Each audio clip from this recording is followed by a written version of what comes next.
السلام عليكم. ايوه يا بطل. السلام عليكم. لو سمحت، هو في تحليل دي ان ايه لاثبات اثبات النسب للمواشي؟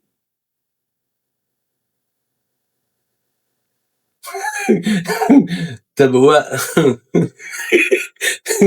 اه في ولا ما فيش ولا لا جد. طب وانت يعني ماشي، يعني انت انت كده يعني ما. طب ما انا مش عارف هو كده داخل مع اخوه مثلا شريك في بهيمه وعايز تدخل يا عم اخي. الناس وصل بيها الحل للدرجه دي.